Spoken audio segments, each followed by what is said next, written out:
प्यारे बच्चों, आप सभी का हमारे चैनल पे बहुत बहुत स्वागत है। जितने भी विद्यार्थी 2025 बोर्ड परीक्षा में हिंदी का पेपर देने वाले हैं, उनके लिए बहुत ही खास वीडियो लेकर के आ चुका हूँ। क्योंकि बच्चों, इस वीडियो के माध्यम से मैं आप सभी को हिंदी का डिटेल्ड सिलेबस डिस्कस करने वाला हूँ। और बच्चों, अगर आप हिंदी की तैयारी करना चाहते हैं तो सबसे पहले आप सभी को हिंदी का पूरा जो सिलेबस होगा उसकी जानकारी आपको जान लेना बहुत ही ज़रूरी है। तो बच्चों, इस वीडियो के माध्यम से मैं आप सभी को यही बताने वाला हूँ कि आपको 2025 बोर्ड परीक्षा के अकॉर्डिंग क्या क्या पढ़ना है, कौन कौन सा टॉपिक, कितने क्वेश्चन पढ़ करके जाना है और पेपर का पैटर्न क्या रहने वाला है, सब कुछ मैं आप सभी को डिटेल में डिस्कस करने वाला हूं। इसलिए आप सभी से हम्बल रिक्वेस्ट है, इस पूरे वीडियो को शुरू से लेकर के एंड तक जरूर देख लेना। वीडियो को लाइक कर देना, शेयर कर देना, चैनल पे नए होंगे तो सब्सक्राइब कर देना। आइए बच्चों, सबसे पहले हम ये समझ लेते हैं कि पेपर का पैटर्न क्या रहने वाला है, यानी कि पेपर किस टाइप से पूछा जाएगा। सबसे पहले साथियों, मैं आपको एक बात बताना चाहता हूँ कि आप सभी का पेपर जो होता है बच्चों, यहाँ पे देखो 100 नंबर का पूरा पेपर आता है, ठीक ना। पहले बात समझना 100 नंबर कैसे रहेगा, ठीक ना। 30 नंबर तो भैया आप सभी को प्रैक्टिकल से मिल जाएंगे और 70 नंबर आप सभी को रिटेन के तौर पे देना होगा जाकर के एग्जाम सेंटर पे, ठीक ना। अब रही बात बाबू, यहाँ पे देखो 30 नंबर जो प्रैक्टिकल का जो सिलसिला है, मैटर है, ये तो आपको कॉलेज या स्कूल से आसानी से मिल जाएगा, लेकिन आप सभी को तैयारी करना है इस 70 नंबर के लिए, ठीक ना। तो बच्चों, 70 में 70 की तैयारी कैसे करना है, कहाँ से कौन से क्वेश्चन किस तरीके से पढ़ना है, क्या क्या रणनीति बनानी है, सब कुछ मैं आप सभी को पूरा बढ़िया से विधिवत समझाने वाला हूँ, पूरा डिटेल में समझाने वाला हूँ, ठीक है। पूरा वीडियो के एंड तक देखेंगे, आपको पूरा पता चल जाएगा। एक एक क्वेश्चन बताऊंगा, एक एक टॉपिक बताऊंगा और मैं पूरे दावे के साथ बोल सकता हूं कि जो भी बच्चा ईमानदारी से इस पूरे सेशन को एंड तक देख लेता है तो भैया अब की बार 2025 वाले पेपर में 70 में 70 स्कोर कर सकता है। इस बात की भी पूरी गारंटी है, ठीक ना। अब बच्चों, आइए बात ये समझ लेते हैं कि जो पेपर पूछा जाएगा ये 2 सेक्शन में, 2 खंड में पूछा जाता है भैया, ठीक ना।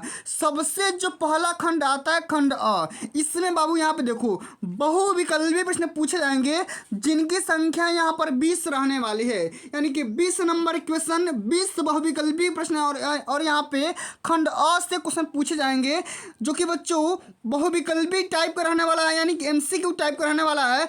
और आप सभी को पता भी होगा कि इस 20 बहुविकल्पीय प्रश्नों को हल करने के लिए आपको अलग से ओएमआर आंसर शीट दिया जाएगा, ठीक ना, जिसमें 4 विकल्प रहेंगे, चारों में से कोई एक सा विकल्प आप सभी को सत्य रहेगा और सही विकल्प को चुन करके आप सभी को ओएमआर में फिलअप करना होगा।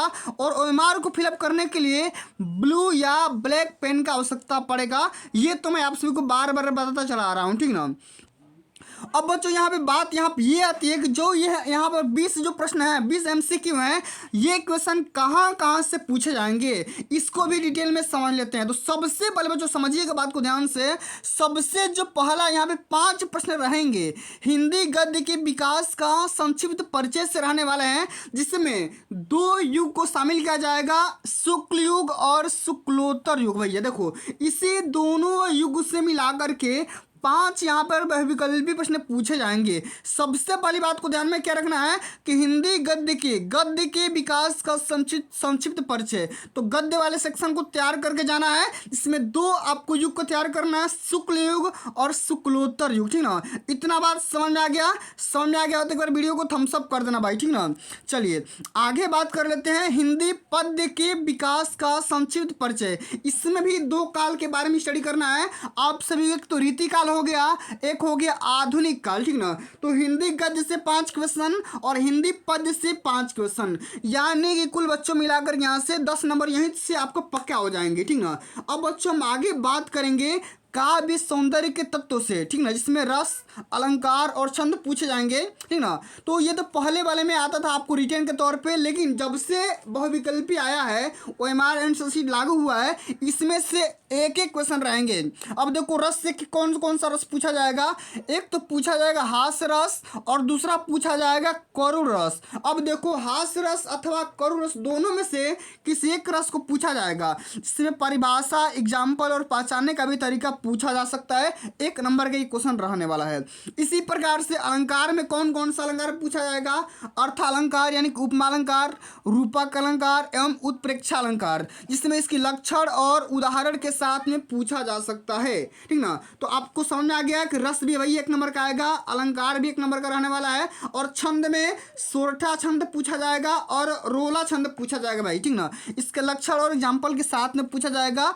तो रस, अलंकार और छंद से 3 क्वेश्चन यहाँ से आप सभी के रहने वाले हैं, ठीक ना।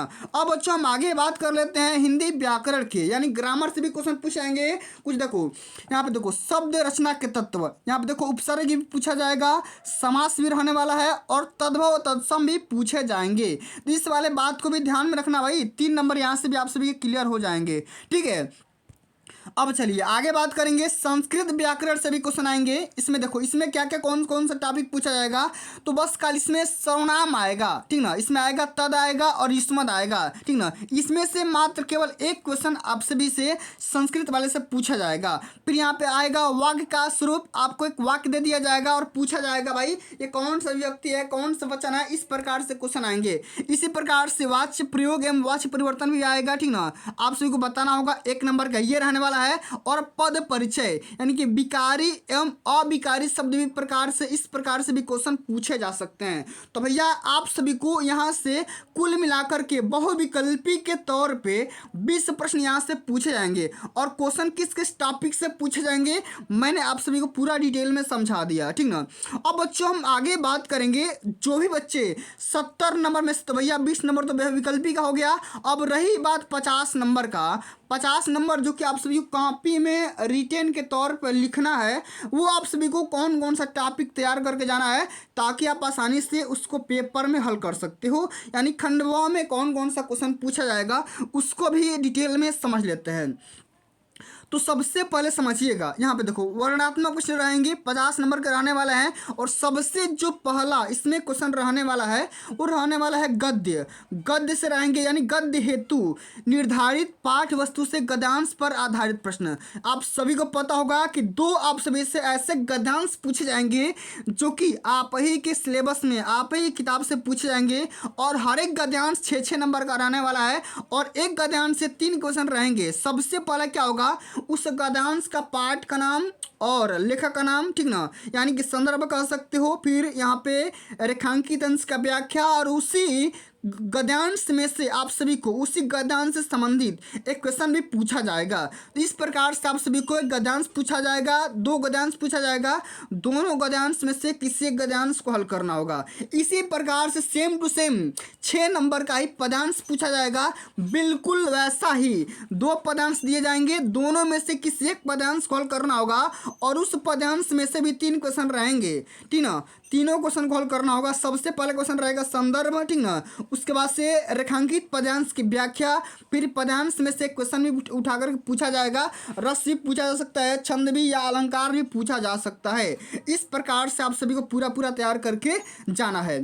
तो जैसे बच्चे यहाँ पे देखा आपने, यहाँ पे हिंदी के तौर पे इसी प्रकार से संस्कृत का भी मैटर होता है। संस्कृत में देखो संस्कृत का भी गद्यांश पूछा जाएगा, उसका भी हिंदी में अनुवाद वगैरह अर्थ वगैरह लिखना होगा, ठीक ना। इसी प्रकार से पदांश वाला भी सेम टू सेम वही वाला बात होता है, ठीक ना। तो संस्कृत में से भी 5-5 नंबर के यानी 10 नंबर यहाँ से रहने वाले हैं, ठीक ना।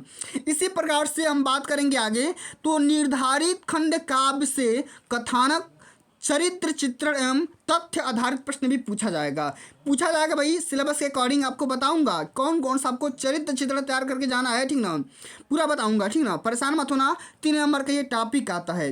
इसी प्रकार से बच्चों आप सभी को कवि का और लेखक का भी जीवन परिचय आता है, बताऊंगा कि किस किस कवि का कौन कौन से लेखक का जीवन परिचय तैयार करके जाना है और उनकी फेमस एक एक रचना का भी नाम तैयार करके जाना है। यह भी पेपर में हर साल 5-5 नंबर का पूछा जाता है।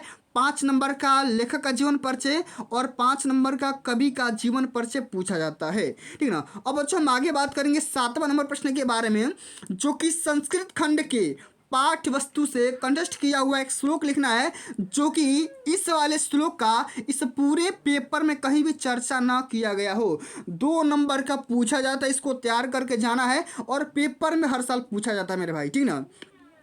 चलिए अब आगे बात कर लेते हैं बच्चा। देखो यहाँ पे पत्र लेखन भी आता है आप सभी को, लेटर राइटिंग भी आता है, ठीक ना। तो आपको किसी भी एक विषय वस्तु पर लेटर राइटिंग तैयार करके जाना है। हर साल पेपर में 4 नंबर के टॉपिक पूछा जाता है। आपको बता दूंगा किस किस वाले टॉपिक पे तैयार करके चले जाओगे, आपका पूरा पूरा आ जाएगा उसी में से, उससे बाहर नहीं जाएगा, ठीक है। आगे बात करेंगे संस्कृत खंड के पाठ्य वस्तु पर आधारित प्रश्नों में से किन्हीं 2 प्रश्नों का आंसर देना होगा और वो भी संस्कृत में ही देना होता है। और आगे हम बात करेंगे बच्चा सबसे इंपॉर्टेंट टॉपिक के बारे में, निबंध रचना के बारे में, एसे राइटिंग के बारे में, ठीक ना। एसे राइटिंग सबसे ज़्यादा इंपॉर्टेंट है और ये अब की बार पेपर में 7 नंबर का पूछा जाएगा मेरे भाई, ठीक ना। अब देखो यहाँ पे वैज्ञानिक भी आ सकता है, सामाजिक तौर पर भी आ सकता है, धार्मिक भी आ सकता है, ठीक ना। सांस्कृतिक आर्थिक समस्याएं या जनसंख्या, स्वास्थ्य, शिक्षा, पर्यावरण एवं यातायात के नियमों पर आधारित भी विषय वस्तु पर भी तमाम प्रकार के माने इसी में से आएगा, ठीक ना। इसी में से तमाम प्रकार की एक भी आपको टॉपिक उठा करके दे दिया जाएगा और उसी में से बोला जाएगा भाई इस पे आप निबंध लिख करके दिखाइए, ठीक ना। और निबंध 80 शब्दों में लिख देना है, 7 नंबर यहाँ से क्लियर हो जाएंगे। अब चलिए बच्चों हम आगे बात कर लेते हैं। ये तो आपको रहे यहाँ पे देखो प्रैक्टिकल का नंबर, यानी किस प्रकार से 3 बार में आपका प्रैक्टिकल होगा, 30 नंबर यहाँ से मिल जाएंगे, इसके लिए परेशान नहीं होना है, ठीक ना। मैं आपको ये बात बताना चाह रहा था कि निर्धारित पाठ्य वस्तु आप सभी को गद्यांश के लिए कौन कौन सा टॉपिक तैयार करना है और पद्यांश के लिए कौन कौन सा टॉपिक तैयार करके जाना है, ये आपको पूरा पूरा बढ़िया से समझ लीजिए। तो सबसे पहले बच्चों अगर हम बात करेंगे तो मित्रता, ये आपका रहा गद्यांश वाला। इसी में से आप सभी का आएगा गद्यांश, 2 गद्यांश आएंगे यानी कि 6 नंबर का, 6 ही नंबर आपको करना होगा, एक ही गद्यांश करना होगा और एक ही पदांश करना होगा 6 नंबर, यानी गद्यांश और पदांश मिलाकर के 12 नंबर यहाँ से आप सभी को फिक्स हो जाएंगे अगर आप इतने टॉपिक को तैयार कर लेते हो तो, ठीक है। चलिए सबसे पहले भाई समझ लेते हैं कि मित्रता। अच्छा मित्रता को किसने लिखा है, तो रामचंद्र शुक्ल ने लिखा है। इसको हम बोल सकते हैं आचार्य रामचंद्र शुक्ल के द्वारा इसको लिखा गया है, ठीक ना। तो आपको ये पता होना चाहिए भाई कि ठीक ना कि मित्रता वाले चैप्टर को किसने लिखा है। फिर ममता वाले को जयशंकर प्रसाद, भारतीय संस्कृति राजेंद्र प्रसाद, अजंता की गुफा, ठीक ना। तो अजंता वाले चैप्टर को किसने लिखा है, तो भगवत शरण उपाध्याय के द्वारा लिखा गया है। क्या लिखूं, पद्मलाल पुनालाल बख्शी के द्वारा लिखा गया है। और ईर्ष्या तू न गई मेरे मन से, रामधारी सिंह दिनकर के द्वारा लिखा गया है। और पानी में चंदा और चांद पर आदमी, जयप्रकाश भारती के द्वारा लिखा गया। तो बच्चों आप सभी को इतने सारे टॉपिक को, इतने सारे चैप्टर को तैयार करके जाना है और इसी में से आप सभी का पूछा जाएगा क्वेश्चन, इससे बाहर नहीं आएगा। बस खाली आपको इतना ही सिलेबस पढ़ करके जाना है। ओके, आगे बात समझ में आ गया ना। चलिए आगे हम बात कर लेते हैं। अब देखो पद्यांश के लिए, तो पद्यांश के लिए थोड़ा सा आपको ज़्यादा यहाँ पे परेशानी उठाना पड़ सकता है, थोड़ा सा सिलेबस ज़्यादा है, लेकिन परेशान मत होना। मैं आपको बता दे रहा हूँ कि देखो सूरदास, तुलसीदास, सरसखान, बिहारी लाल, रामनरेश त्रिपाठी, मैथिली शरण गुप्त, महादेव वर्मा, सुमित्रानंदन पंत, माखन लाल चतुर्वेदी, ठीक ना, सुभद्रा कुमारी चौहान, अशोक वाजपेयी, श्याम नारायण पांडे और केदारनाथ, ठीक ना। इतने सारे टॉपिक को, इतने सारे कवियों के जीवन परिचय, साथ में उनके जो भी यहाँ पे पद हैं, ठीक ना, यानी कि चैप्टर का नाम है, आपको सारे के सारे चीज़ों को तैयार कर जाना भाई, तभी आप अच्छे से अच्छे अंक स्कोर कर पाओगे, ठीक ना। अगर हम बात करेंगे सबसे ज़्यादा पूछा जाता है, तो सबसे ज़्यादा पूछा जाता है सूरदास का, तुलसीदास का और रसखान का, ठीक ना, और महादेव वर्मा का। सबसे ज़्यादा अगर हम बात करेंगे सबसे ज़्यादा इन्हीं का पूछा जाता है, ठीक ना।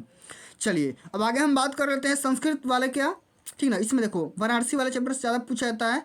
फिर यहाँ पे देखो देशभक्त चंद्रशेखर, भारतीय संस्कृति, वीरा विराट पूजिते, आरूढ़ी, श्वेतकेतु संवाद, जीवन सूत्राणी, प्रबुद्धो ग्रामीण, केन किम वर्धते, ठीक ना। इतने प्रकार से आप सभी को संस्कृत वाले चैप्टर को भी तैयार करके चले जाना है। तो भाई अगर इतने सारे टॉपिक को तैयार करके जाते हो, ठीक ना, तो अच्छे से अच्छे अंक स्कोर कर पाओगे, पूरी गारंटी है।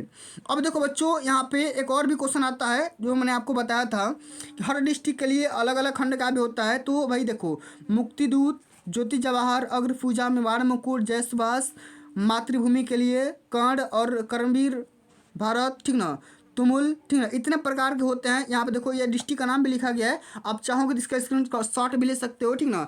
ये अलग अलग डिस्ट्रिक्ट का अलग अलग होता है, ठीक ना। आपको तैयार करके जाना है, ठीक ना, कि कौन सा डिस्ट्रिक्ट के लिए कौन सा आपको ये 3 नंबर के लिए आता है, ठीक ना। ये खंड का जो आता है ना 3 नंबर के लिए आता है, इसको आपको पूरा का पूरा तैयार करके जाना है। अगर आप पूरा तैयार करके चले जाते हो, ठीक ना, अपने डिस्ट्रिक्ट वाइज तैयार करके जाना है। जैसे मान लो आप बलिया से हो तो भाई बलिया के लिए आपको ये तैयार करना पड़ेगा। देखो इसमें लिखा भी गया होगा, ठीक ना, इसमें कहीं देख सकते हो बलिया के लिए कहाँ पे लिखा गया है, ये वाला देखो, ये वाला कौन खंड वाला तैयार कर जाना है। देखो अलीगढ़, जौनपुर, बलिया, हमीरपुर, एटा, ठीक ना। तो आपको इस प्रकार से आपको देख लेना है कि भाई आप किस जिले से बिलोंग करते हो, उस वाले खंड काव्य को तैयार करके चले जाना है, ठीक है। तो प्यारे बच्चों, आप सभी को अगर आप ये पूरा सिलेबस डाउनलोड करना चाहते हैं तो आप upmsp.nic.in के ऑफिशियल वेबसाइट से भी आप जा करके तैयार कर सकते हो या डाउनलोड कर सकते हो, ठीक ना।